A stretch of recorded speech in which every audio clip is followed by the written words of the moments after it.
Support WrestleTalk! Give us a subscribe. Hello and welcome to WrestleRamble. This is Luke Owen, I'm Ollie Davis, and today we're going to be reviewing this week's episodes of Smackdown and Raw, including Brock Lesnar's WWE return, what is Roman Reigns' big Summerslam announcement, and Shinsuke Nakamura standing tall leading into the Money in the Bank pay-per-view this Sunday. If you want to go straight to any of those discussion topics, click the links in the video description below to be taken right there, or stay here where we're going to do a little bit of rambling.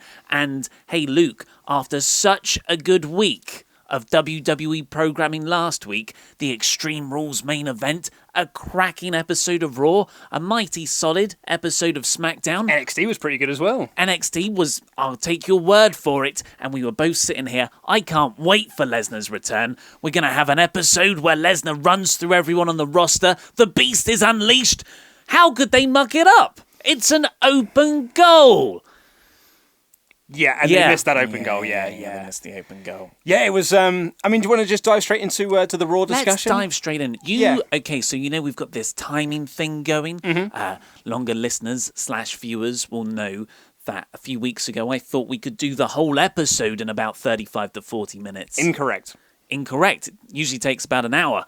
And last week, it usually takes about an hour to compare Raw and SmackDown because that's 5 hours of television. Well, actually, say that, as someone pointed out in the comments, it takes us 50 minutes to review Raw and then 10 minutes to review SmackDown because we kind of have to rush through things. It's mainly just us shaking our heads at various bits in Raw. Yeah. But you reckon we can do this in a lean 30? Well, on the way here, I did send you a message because unfortunately I've been running late to the studio today because I've had other commitments. And I said to you, I think we shouldn't be here too long because there's very little to talk about on both of these shows. Well, I'm just putting it out there.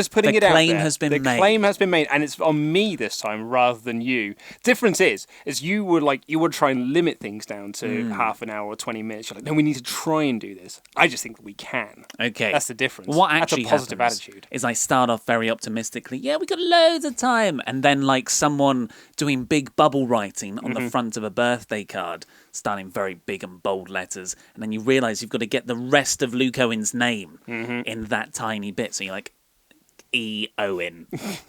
That's how these podcasts usually go. That's why SmackDown's so short, I believe. Probably this little rambling bit now could have just been cut out. It probably could have been, actually, and it would have saved me. I need to apologise for my terrible Shinsuke dancing that I did during the intro. Were you Shinsuke dancing? A little bit, but not really. Like, when you said Shinsuke, I was like, oh, I'll do a Shinsuke dance. And then suddenly went, how'd you do one of those? You usually grab something behind you and... Yeah. Or... Yeah, that's what I should have gone with that one. I was going with the arms instead. That was my mistake. Anywho, so one more thing. Yes, because just on the Nakamura dancing thing, I mentioned last week because last week's main event of SmackDown was Kevin Owens versus Shinsuke Nakamura. Ring of Honor posted Kevin Steen versus Shinsuke Nakamura. I watched it. I watched it too. Yeah, and right at the start of this match, Nakamura is doing the whole thing, and Kevin Owens goes, What is wrong with you? Are you okay? Just breathe. It's because he also did it was off the Good Vibrations in the corner, which wasn't called Good Vibrations at the time because that's a WWE thing. But he's doing that and Steen essentially no sells it and just stands there with like, what are you doing? Yeah. What is this? Just breathe. Very good. Good match. Did none of that in their match on SmackDown, unfortunately. Why have fun? So this is, we're going to start off with easily the best WWE segment of the week. Yeah, absolutely. 100% hands down, yeah. And that is Brock Lesnar turns up on Raw. First time he's been there for 2.5 months since winning the Universal Championship at WrestleMania 33 from Goldberg. Paul Heyman's his mouthpiece. Paul Heyman cuts a promo. Samoa Joe walks out. They go face to face. It's awesome. Samoa Joe straight in with the headbutt. Yep. Brock goes falling, and then they have like what I sometimes thought was an actual fight. Yeah, and it was the headbutt, which unfortunately, if you're a UK viewer, we more or less missed because the Sky feed cut out. So like Lesnar is standing there, and then Joe stands in front of him, and I was like, "Oh my god, here it is, finally happening." Then it was like, blip, blip, blip. And then the Sky came up saying like, "We're having technical issues." Oh no, I get it through other means. Yeah, but anywho, can I get my criticisms out of the way first? of this segment. I'll just recap the wrestling thing. Yeah. So then Kurt Angle's like, goons, go and stop them. And there's all the security guards. They get obliterated. He's like, mid-carders, get out there. One of whom was, who was the one who was injured from the revival? Is it Dash? No, Scott, Dash Wilder, yeah. Dash Wilder. He was there as well, so he's medically cleared. He's certainly probably physically able to beat up a big Cass. I was going to say, like, if I'm Dash Wilder and I've got like my jaw, because his jaw is more or less wired shut, and they were like, oh, we need dorks to go out and some mid-card geeks to go out and break this fight up. Are you going to be all right? If I was like, ooh, my jaw's a bit sore, mate, and you want me to go out and break up a fight between Joe and Lesnar? Yeah. I'll pass, thanks. Hard pass. Yeah, oh, who is it? It's Lesnar. No, I'm good, thanks. Exactly, Yeah. no. What I do not need for my bad jaw right now is an F5 to the face. Just a straight elbow. Oh god, yeah, horrible. So like- I would imagine that he is fine and dandy now. I hope it's not the revival that attacked Cass though. Like what a massive. So that's the segment. That's the segment. So, it's done incredibly well on YouTube. As it should do, yeah. Gone up. But okay, so here's my criticisms. Last week we had this absolutely amazing segment where Joe like took Heyman into the corner. Was like, "I'm going to give you the choke now, and you're going to pass out." We talked about it last week. It was great. Oh, it was beautiful. So do I. Love it. And then Heyman comes to, and he's calling Brock, and he's like, "Brock, I'm going to unleash the beast next week. And we're going to come down and we're going to tear up the house." And they came down this week and they talked, and it was like, right. This is not quite the unleashing I had in mind. And then that was it. Like, they had their one little pull-apart brawl, which was great. Like, don't get me wrong, it was awesome. And, and you are right, it was the best segment of the week by far. But I just feel that it's Lesnar's first time back on Raw since WrestleMania. His manager, his mouthpiece, was brutally attacked last week. He should come out full of piss and vinegar, but he just wanted to lay waste to everyone, kind of like at WrestleMania when he lost the title to Seth Rollins after the cash-in. He just came down, destroyed geeks in the ring, and then gave Michael Cole the F5 and destroyed the table. Because that's the Lesnar I wanted this week. But as I said, the Lesnar we wanted was the Lesnar that comes out, stands there, smirks a bit. And then we got a really cool pull-apart brawl with that awesome kick to the face. Oh, that was great, yeah. Kicked him square in the face. It was pretty... It was pretty sent great. half the roster flying with one kick. It's like Joe had super legs. Yeah, what I wanted was like a match between Kurt Hawkins and some other... Bo Dallas, let's just say. Like a match between those two. And as soon as that starts, you'd be like, okay, well, this is where... Yeah. You're not putting this match on TV. Why are you opening the show with this? Yeah, that's what I want. Like almost like you could have started like Raw in progress, being like, oh yeah, these two are fighting backstage, and now this match has spilled into the ring. Being like, oh, and it could have drawn in some interest. People are like, oh, why are Kurt Hawkins and Bo Dallas fighting in the ring? Are they going to start a program between them? They're going to give them a bit of a push? No. Here comes Lesnar. Wow, wow, wow, wow. That music kicks in. Dun, dun, dun, dun, dun. Terminator comes down to the ring. F5s all around. Destroys, lays the whole place to waste. Godzilla style. And then you get Paul Heyman cutting an angry promo, not the standard Paul Heyman promo where he's just putting over Brock Lesnar as well as his opponent, just like a Lesnar promo. It's like, you do not know what you have done. I completely agree. Brock was smiling as well, just jogging there on the spot. If they did that and they laid waste to everybody, and then Heyman's like, Kurt, this is a message to you. You give me Joe right now, or we're going to continue ruining matches for the rest of the night. Absolutely. Drops the mic, walks out. And then, you build that. That's your narrative through the night. The reason they didn't do that, and you can see their thinking, but I'll tell you why I disagree with it in a second, is the NBA playoff finals. It was the final game. So the way American sports works is it was the best of 7. It could have been over last week, but unluckily for WWE, it went to a game 5. And that, of course, that was going to be going up against Monday Night Raw. So they thought, let's not book a good show. Let's just put it on autopilot, apart from the first hour, which is before the NBA playoffs game starts. The unopposed hour, and we'll put our Brock Joe thing there to open the show, rather than a big close, which is where structurally that's for the episode that would have been much better placed. So the reason I disagree with that is, why would I can't think of any other show that does that. We know we're gonna have a bad ratings week, so let's just phone it in. Let's just not try. Like, what the hell's that? Like, what about the people who are gonna watch your show are the most loyal fans? Why don't you just you reward them for tuning into that rather than the other big thing? And then people might go, oh, Raw's been really good recently.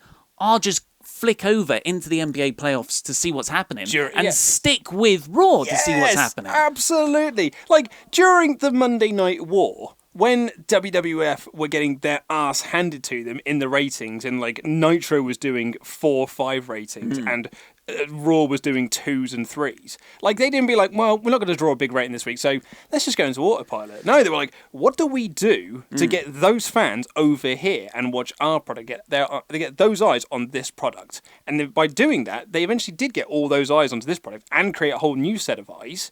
And then Nitro died because the head honchos at Turner and at AOL looked at the ratings and be like, well, we've sunk a lot of money into this and it's not proving to be worth it, so let's just can it.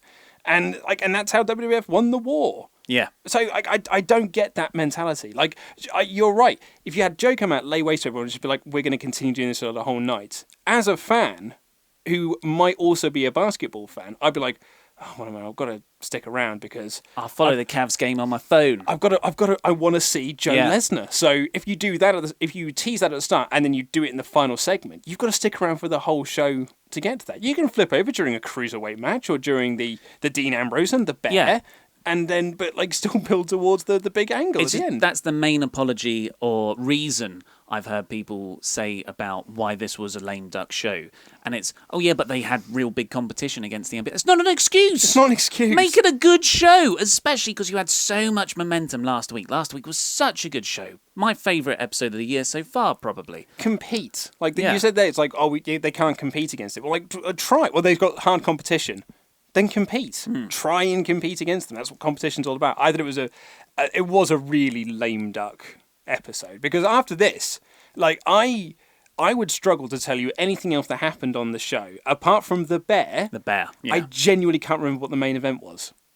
Wait, I'm not going to look. Don't even look. What was it? Oh, it was the tag team 2 out of 3 falls match. Oh, yes, I was going to say, because Roman wasn't on the show, Balor wasn't on the show. It shows how much faith they had. Yeah, I was struggling to think what it was. But yeah, it was the Hardys and Shimaro, which ended in a double count-out. So it was... Okada Omega, this was not. It reminds me of the CM Punk line in the famous pipe bomb. You're a millionaire who should be a billionaire. Yes. That was a really good segment that should have been an incredible segment. Absolutely. So we'll move on to the rest of that lame duck show. I bet you can't wait, We'll people. get through this quickly. Okay, so Elias Samson beat Dean Ambrose after some Miz interference. I tried to make a portmanteau there.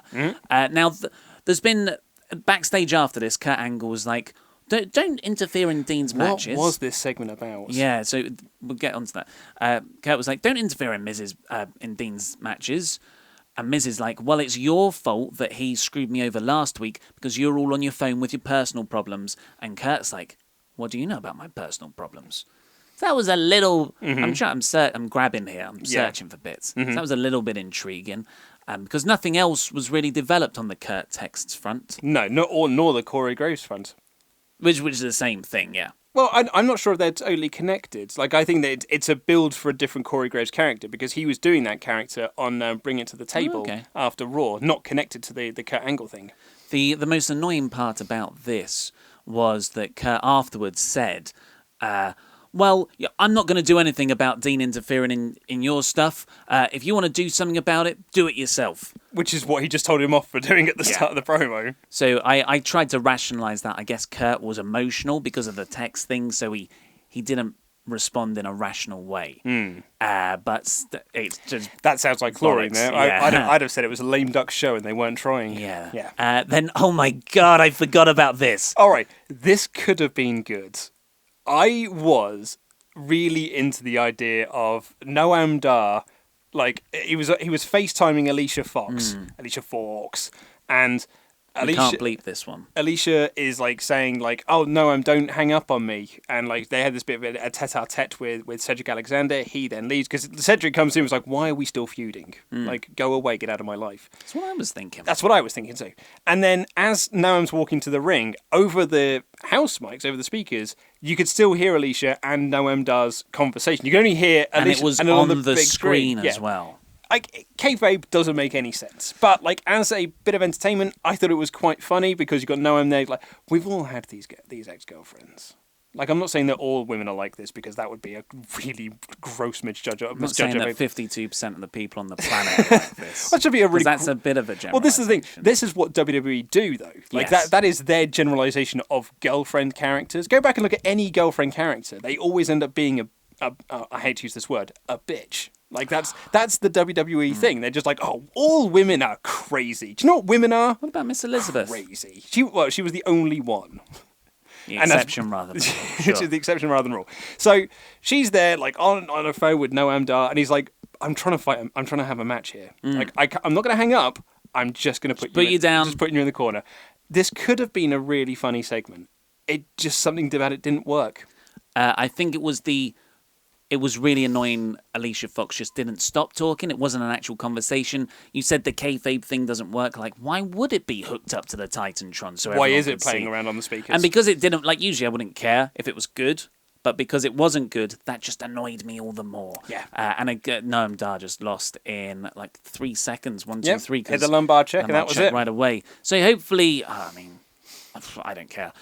Roman Reigns had an announcement. He wasn't on the show, but there was a graphic teasing a big announcement next week. Yeah, for SummerSlam. So don't watch this episode. Just tune in next week, and you'll see Roman Reigns there instead. So this was we put this on the thumbnail for the show. So we've got a few theories. Well, you've got a few. I've got a few theories as to what this might be. So Roman Reigns, big SummerSlam announcement next week. He's not currently in a feud. He's come out of Extreme Rules.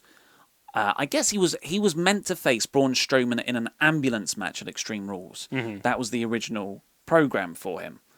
But where does he go after that?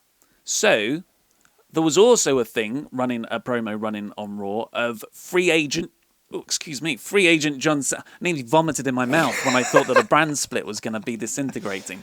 Free agent John Cena is returning on the 4th of July. The reason it's a free agent, it looks like Cena's going to be able to float between both brands. What a terrible SmackDown GM and SmackDown, whatever their roles are, Shane and Daniel Bryan are, that they signed John Cena over to SmackDown, and they're now just allowing him to become a free agent less than a year later. Don't worry. What terrible businessmen they are. I'm sure they'll explain that. Yeah. Anyway, so maybe Roman Reigns' big announcement is, I'm challenging you, John Cena, if you're coming over to Raw at SummerSlam for a big match. That was my theory as well. Like that's where I thought they were going to go, was Roman Reigns. Like, if you're going to continue this Roman Reigns character, he's retired The Undertaker.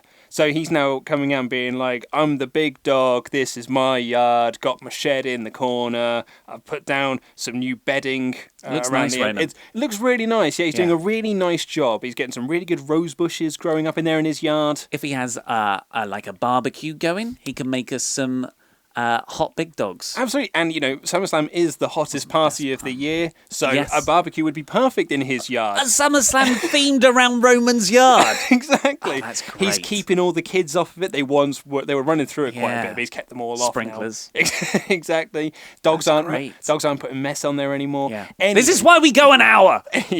So he's there and he's like, I'm Roman Reigns, I'm the big dog, this is my yard.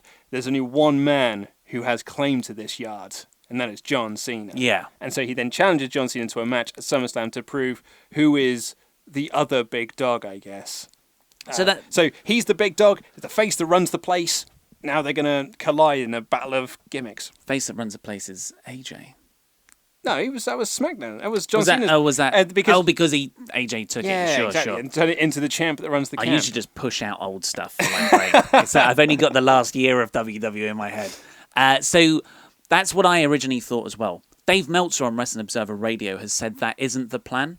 I also think if Cena isn't returning until the 4th of July and this free agent thing hasn't really been discussed, I don't think that would be Roman's announcement anyway. I don't think the timeline meshes there. So another idea I've got is he comes out and he's like, the standard WWE stuff.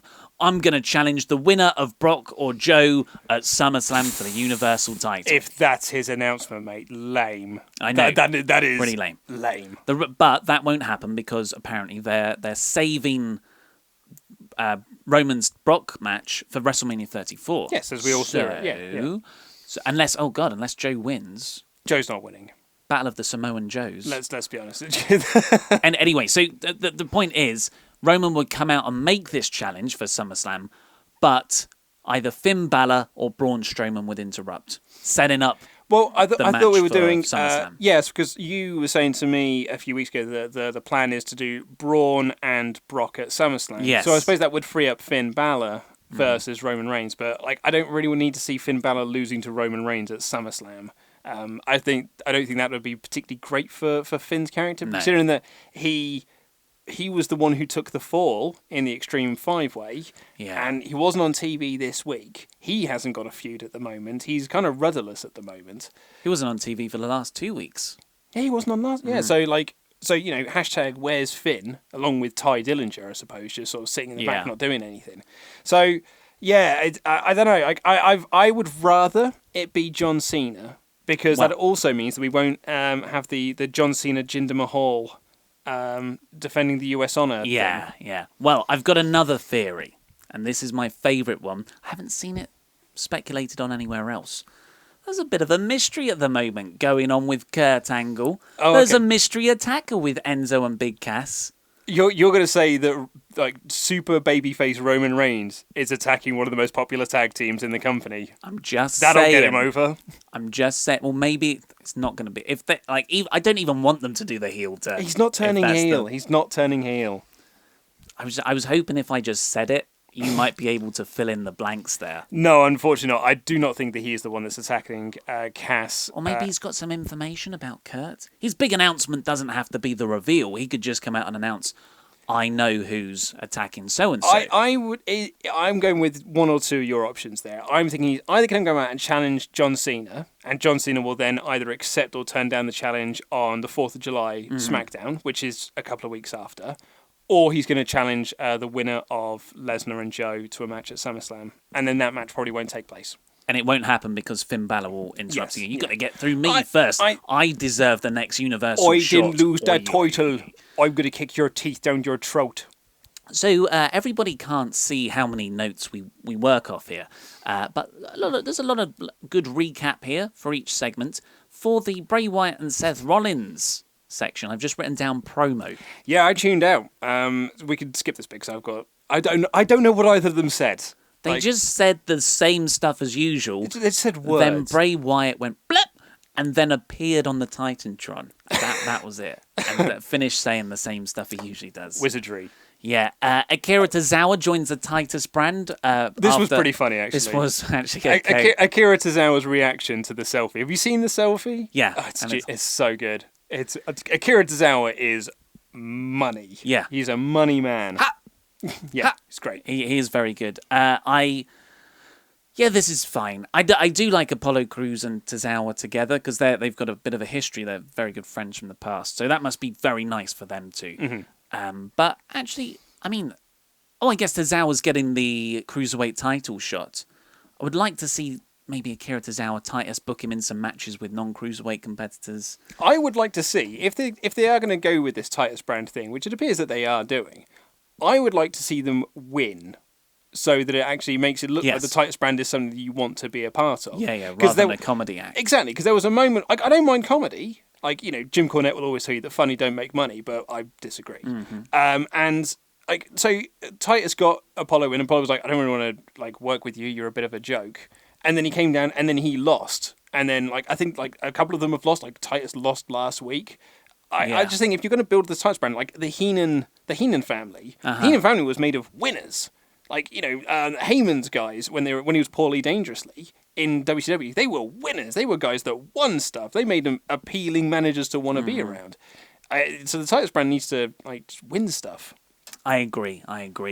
Next up, we had Sasha Banks, Mickie James, and Dana Brooke beating Alexa Bliss, Nia Jax, and a returning Emma. Yeah, it was nice to see Emma back.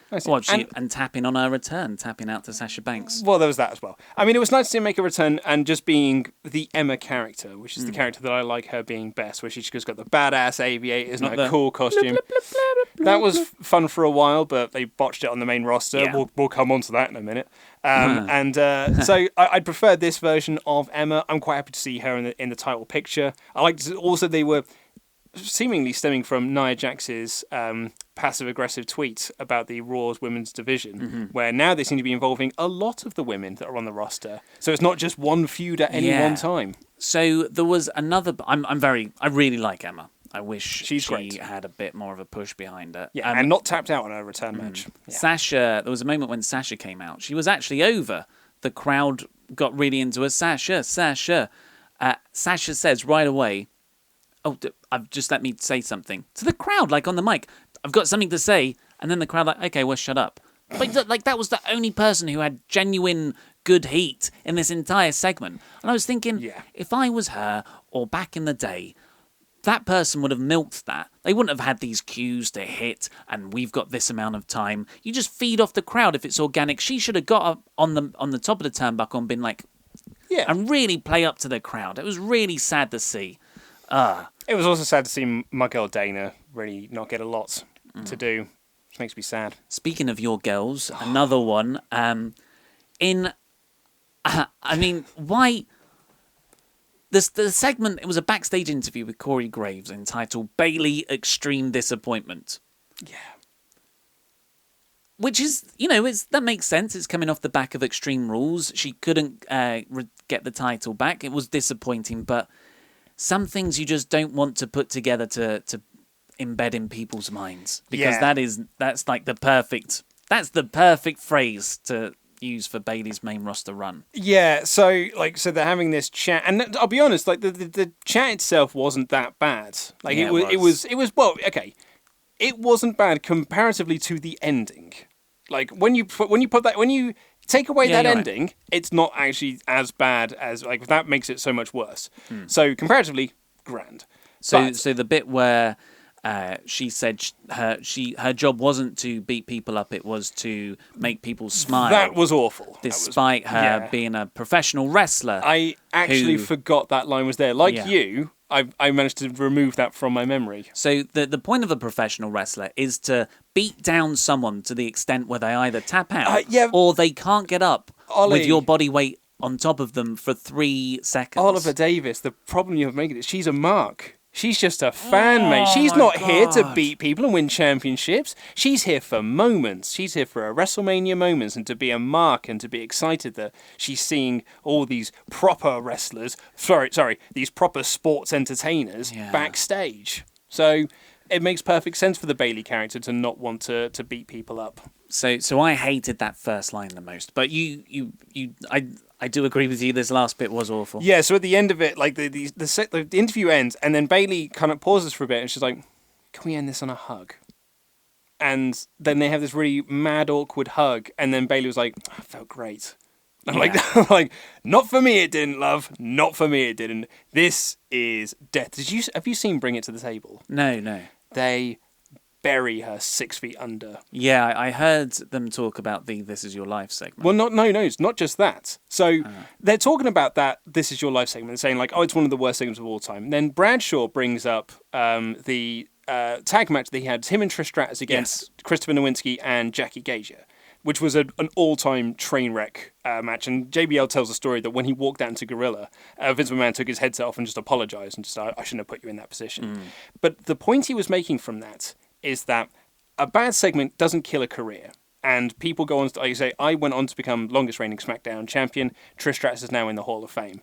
But Jackie Gage and Chris Nowinski have never been heard from again, and they are out of the wrestling business. So sometimes a segment doesn't hurt you, sometimes it really does. And Pete Rosenberg's goes, well, you're kind of talking out both sides of your mouth here. You're saying that a bad segment doesn't hurt you because you went on and did great. But you're saying that it can hurt you. Are you saying that Bayley's in trouble? And he's like, yeah, she could be. I know that Bringing to the Table is this kind of weird half kayfabe, half not kayfabe thing. It's only as non-kayfabe as WWE wants it to be. It's a North Korea thing. Again, and I really do feel that, especially someone like a JBL, just doesn't get the character and doesn't get her appeal. And he clearly was speaking his mind as well because, unsurprisingly, he took Randy Orton's side in the dive debate. Yeah. If you built a superstar from the ground up, he'd look just like Randy Orton, 13-time world champion. Good JBL. Yeah, not really. So next up we had Rhino and Heath Slater beating The Miz and a bear. Man dressed up in a bear costume from the previous week. Mm-hmm. It was Dean Ambrose. Turned out But it to be wasn't at Dean first, Ambrose. was it? It wasn't. It was the original guy who wore the bear costume. Yeah. I'm getting depressed, actually. This is Yeah. making me a bit sad. It says a lot about a segment when the best things on there are the terrible bear puns coming from Michael Cole. Yeah. They called the match unbearable. You know which what? It was. When he came out, when he got in the ring and his first move was a bear hug, I actually did snigger. I don't know it because I've gone through this. I'm stupid for some reason. I'm stupid when I watch wrestling. Yeah. Like, I didn't. That's Pretty funny. Especially because Corey Graves is like, oh, he's the master of this move. Yeah. Like, well, of course he is. He's a bear. Do not mistake our laughter for enjoying this segment. It was bollocks. Then we had Neville versus Rich Swann. Match didn't get started because Neville beat him up and was like, I'm coming for you, Tozawa. Actually, that's going to be a really good match. It will be. To go at it. Galanderson beat Enzo and Big Cass because Big Cass was concussed. Seemingly concussed because he was attacked backstage again. Again, yeah. Ooh. Yeah. Okay, so the only key to this was the end of this segment when Enzo went up to Big Show afterwards and was like, "Oh, thank you for saving me from the beatdown, but just for my own, just so I've got my own mind clear. It wasn't you that attacked Cass." And then Big Show, upset, walked away. Yeah, he also said, "I've got one word for your partner. He's SAWFT." Soft. Here's a fun story for you. When I was emailing my friends last year about our WrestleMania and NXT predictions, I predicted that Enzo and Cass were going to win something. I can't remember where it was now. But I said they might debut or something. And in my email, I spelled it SWAFT. Swaft.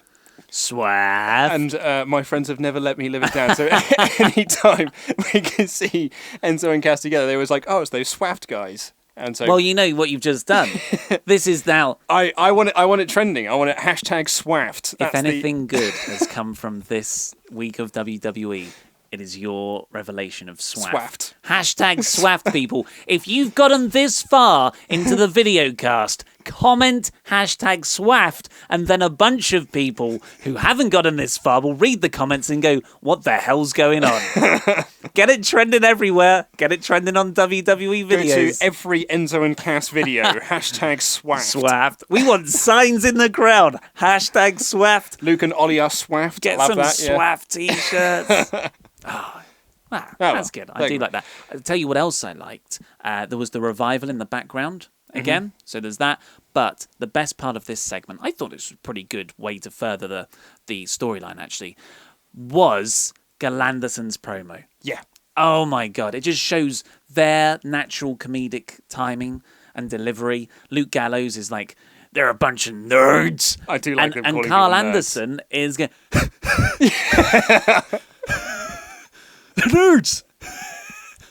They're essentially like I think we talked about this on the Flicker Myth podcast, but Revenge of the Nerds. They are the jocks that just sit there. Like, so he is just ogre, just going like, nerds. Oh mate, what great characters! I just wish the WWE writing team could see what they've got with those guys. I mean, look no further than Southpaw Regional Wrestling. Oh yeah, which is pretty much based around Luke Gallows' character that he does backstage, Sex Ferguson. Otherwise, PG'd as Tex Ferguson. Is it Tex Ferguson? I'm not Scooby-Doo, mate. I watched a little bit of that Southpaw Regional Wrestling thing, but I didn't watch all of it. In the main event, which usually would be a cool thing. Oh, they've put a tag team title match in the main event. Actually, it was just because external circumstances forced their hand. Because the finish of this match is very much an opening Raw finish to a match. Yeah. Sheamus and Cesaro took on the Hardy Boys invoking their rematch clause for the Tag Team Championships. They lost to Sheamus and Cesaro at Extreme Rules in a 2 out of 3 Falls match. Why a 2 out of 3 Falls match? Don't know. Because Didn't reasons. explain that. And it didn't even matter because like the first pin came in a minute with quite a nice looking bro kick. I do like. I know you don't like it. I love Sheamus, the way Sheamus wrestles. I never said I don't like the way he wrestles. I just think You thought it was unsafe. I think he's a bit snug at times. Yeah, but I think that's what I selfishly like about him. Your NJPW love, really. Yeah, I like it when they hit each other. But not so much to be UFC. Well, I don't like that. Well, here's the thing. But I like it when they pretend. I like really it when hard. they hit each other really hard as well, which is why I do like the the New Japan stuff that I have seen. I've watched Okada Omega 2 today, and I like the hard hitting stuff. I like the hard hitting stuff when the two people know what they're doing. Yes. Like when Omega is kicking or kneeing Okada in the face. Every time I watch it, I was like, oh man, that looked stiff as hell. But at the same time, I'm like, but both those knew what they were doing. What I don't want is Sheamus kicking a dude in the face and knocking a tooth out. Yeah. That's the difference. He does accidentally slip occasionally, I guess. Yeah. The light was in his eyes. So the first 2 pins came very quickly, within the first 5 minutes, really. After that, I really got into this match. It was a lot of near falls. It was really frantically paced. I was getting into it. Oh, where we going? How are they going to end this? How are they going to continue the feud? Is another team going to come out? No, none of that. We're going to have a double count-out finish. Woohoo! What a way to end Raw. The feud continues. Yeah, well, there are no other tag teams, so what are you going to do? Yes, we're about 35 minutes in. Luca's just... I'll admit defeat on that. We're not going to make it in half an hour. Turns out we did have stuff to talk about, mostly about bringing it to the table, it would seem. We could do a really quick SmackDown review. I mean, there's... 5 minutes. Yeah. By the way, of course, it's Money in the Bank this Sunday. You wouldn't think so by going by SmackDown, but yeah, it is this Sunday. Continuing a great run of go-home shows for WWE. We will put up our prediction show on Friday, a day early than the usual Saturday date. But don't let that stop you from donating on Patreon, which is one of those perks. You get the Saturday WrestleRamble a day early. You can still please go and do that. Do you want to give the reason why it's going up early? Because my workflow at the moment is a bit crazy because I'm off to Glastonbury next Wednesday, a music festival. We've been working very hard to get loads of videos. You're going to have your own pre-produced videos with jump cuts. Yeah, absolutely. I was editing it earlier. It's really good. Thanks, man. We've, of course, got the Best of 2017 So Far awards as well that you all voted in. I was like... over 5,000 votes in the end. Thank you so much. Loads. That's great. Great stuff. And that's not counting the 1,000 votes I lost in the poll that didn't Oh, work. yeah. Yeah, sorry about that, everybody. Sorry about that, democracy. But, it's looking good. And everything will auto-publish while I'm away, hopefully. So Fingers crossed. Don't go crazy if there's a few days without me. Next week. I'll be here. Yeah, I'll keep reminding you. But I'm sure people will all go, where's Ollie? Where's Ollie? Where's the Ollie? news? Where's the news? Where's my 5-minute news? Swaffed? Swaffed? So, SmackDown, the go-home show for Money in the Bank, opened very nicely, I thought, with New Day coming down to the ring and a brass band behind them. Apparently, they're quite famous. It would seem so, band. yeah. It seemed like the sort of entrance you should have saved for WrestleMania, really. Well, it's because the SmackDown this week was held in New Orleans. So was Raw. Was it? I believe so, because during the... We're going to go back to Raw for a second here, but during the Bayley interview, there was a moment when she did a bit of dialogue delivery that would suggest that she thought the interview was going to be played out in front of like the live crowd for them to pop. And I don't think it was, because she was like, when WrestleMania is held here next year in New Orleans, and then left a pause. And then, but like it was dead silent because I don't think they played it in front of the crowd. Or if they did play it in front of the crowd, they didn't have the mics turned on. That's weird. They don't usually run the same. Oh, I guess they do with London. So they came. It was a nice way to promote the New Orleans WrestleMania next year.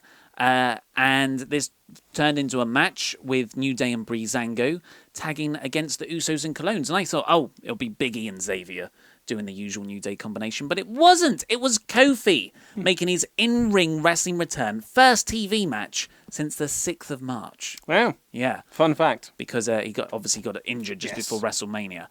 It was a fine match. Nice little match. But for considering how great the tag team division has been on SmackDown in the last month or so. It was a fine match. There was one spot in there that I really enjoyed, and it's my favourite thing that Fandango does. Yeah. Which is when they try and do the sunset flip, and he just goes does like the Matrix thing, and then just starts jarring. He did it. I loved it when he did it at Survivor Series last year, because he does that, but then reaches out and pulls out the tickets. Yes. And starts throwing tickets on people. I want him to bring that back. Fandango is Johnny Curtis. You're the man. You are the man. Excellent stuff. After this, we had a backstage promo with Mojo Rawley and Zack Snyder, not the director of Justice League and Batman v Superman: Dawn of Justice. Zack Ryder turned up and he's like, "Bro!" Yeah, my least favourite tag team are back together. And they've got unfinished business because the reason Zack Ryder was out was because of an injury he suffered back in December when they won the #1 contendership to the tag team titles. Yeah, so cool. I mean, it's one more tag team, I suppose, but still, I don't like the Hype Bros. Maybe chuck them over to Raw to solve your tag team problem. There's not enough over there. Well, yeah, but there's not enough on SmackDown either. There's like 5 in this first segment. And you saw American Alpha that have disappeared somewhere. Yeah. Okay, we can do that in the Fashion Files. I was going to say we'll do that in the Money in the Bank predictions. Okay.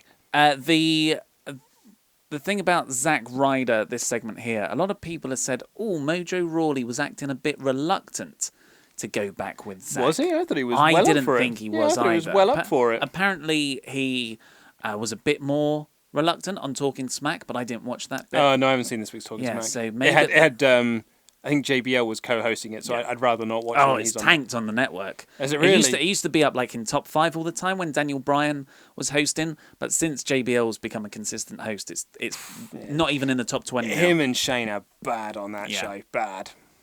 But yeah, Mojo Rawley heel turn, some people are speculating. I don't see it, and I think it's a bad idea if they do. I don't care enough about Mojo Rawley to have an opinion on that.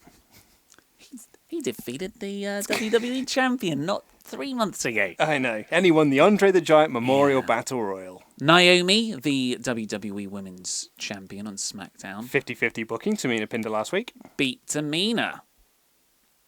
It was a match. It was a match to set up an angle of Lana getting in the ring and doing a wrestling move. Yeah, quite a nice little wrestling move, actually. Got a boom, and it was what would you call it? Like a sit. It was a power bomb. It ended in a power bomb. Yeah, like I don't know. It's not a sit-out. It is a sit-out powerbomb, but it was with a hoist as well. I'll find out in the next WWE 2K game. Yeah. It's where I get most of my wrestling move name knowledge from. I'm sure it'll have a name by Money in the Bank as well. Oh, it'd be awful, won't it? Yeah. But the dance drop. She took off her shoes, and I thought there must be a Lana's Feet website. On the internet. I'm going to reveal a little bit more about myself here now because I have stumbled across, and I do mean I stumbled across it, I wasn't searching for this, but there are Twitter feeds dedicated to these sorts of things. Yeah. Yeah, like usually they're Tumblr accounts, aren't they? Oh, really? I've only ever seen them on Twitter, which is like at Bailey's arse or like at Sasha's arse. Well, there's quite the famous Reddit subreddit, Wrestle with the Plot. Plot is it's just a euphemism for various female body parts. Oh, so a friend told me. a friend told me. I found a subreddit which was r/Jennifer Aniston's nipples. Huh. Yeah. I mean, now a friend's told you. Yeah, a friend told me, so I'm just passing it on. Yeah. But yeah, I thought, because I was trying to think of a joke for this segment, and I thought there must be something in Lana's feet.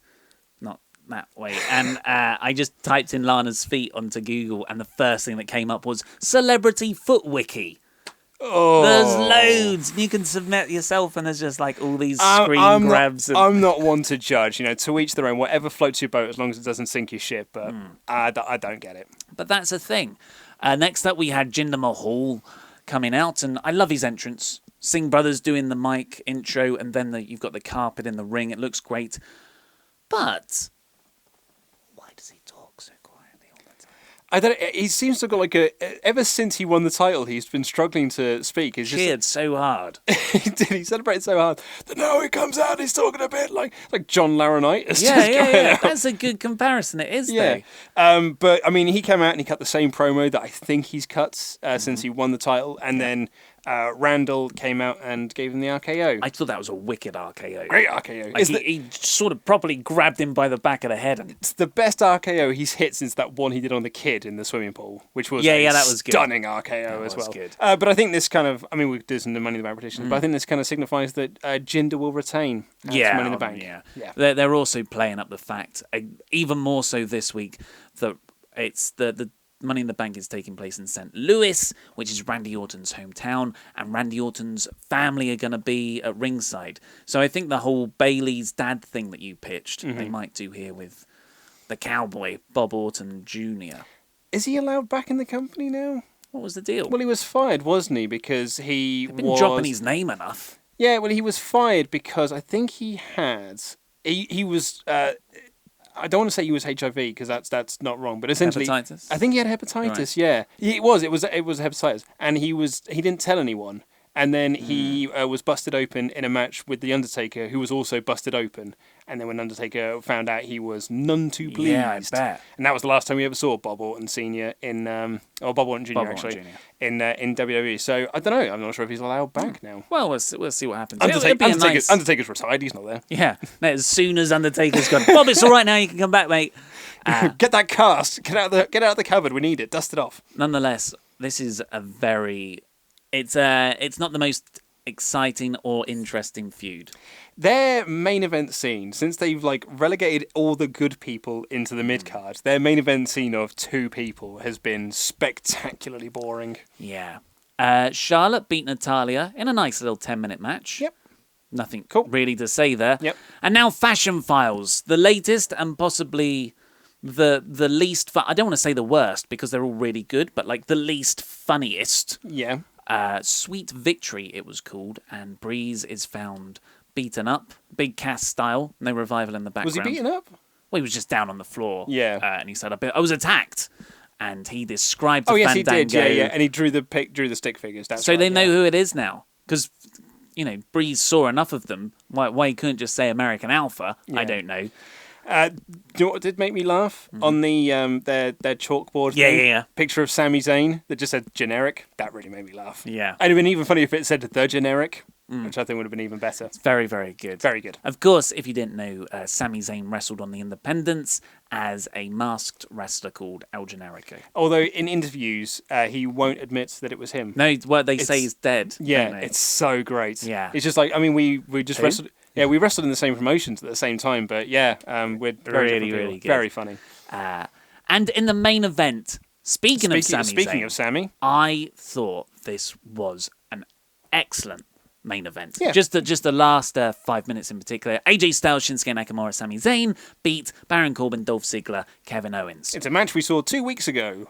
Yeah, geez, well, that's just their way of operating at the moment, isn't it? The same stuff over and over again. But it was so good because it was all based around Sami Zayn getting the hot tag. And you're like, well, I've seen this, but, Sami Zayn's always the one trying to get the hot tag. He's getting there, Kevin Owens runs in. Chucks Kevin Owens over the rope. He's trying to get there. Dolph Ziggler comes in, chucks Dolph Ziggler over the rope. And then Baron Corbin comes in. He chucks Baron Corbin over the rope. And you're like, surely he's going to get the hot tag now after 3 false hope spots. He goes for it. Then Ziggler and Owens pull down AJ and Nakamura. So that's another hope spot. And you're like, oh, where's it going to go? And then he haluva kicks Baron Corbin and pins him. Yeah, great. It was a really nice subversion on what they Absolutely, usually do. yeah. I mean, And that was Sami Zayn planning that. They I usually bet. have a formula for these matches, and they went against that formula. It was really nice. It was a nice change of pace, actually. I rather enjoyed this match. It was really good. Same. And at the end, everyone attacked. Well, the heels mostly attacked everyone. But Shinsuke was the man standing tall at the end. Shinsuke did stand tall, so I'm guessing he's not winning at the weekends then. Yes. But who will win? Tune in on Friday for our Money in the Bank predictions. So, Luke, Raw or SmackDown? Tough one. It is, isn't it? They were both a bit middle of the road. I think I'm going to go Raw. On the strength of the opening segment. If only because that opening segment at least left an impression on me, whereas nothing else on either show really did. So, yeah, I guess I'm going to go Raw. It's tough. I almost went to say SmackDown then because I thought Raw was... I mean, in my ratings this week, I gave Raw poor. Mm-hmm. So, 2 out of 5. And SmackDown smack bang in the middle. But actually, they were just both middling. Yeah. But at least you'd they have thought really... that SmackDown was also competing against an NBA game. But it wasn't. Yeah, you're right. So I'm going to go Raw as well, just purely based on that Samoa Joe, Brock Lesnar. Craig, that's 2 weeks in a row now that Raw has won this war. One of those was deserving. But that's all we've got time for today. Please do tune in on Friday for the Money in the Bank predictions. But for now, click the videos that have just appeared over Luke's face to check out the latest episode of the WrestleTalk News or the other latest WrestleRamble. This has been Luke Owen, I've been Ollie Davis, and that was Rambling.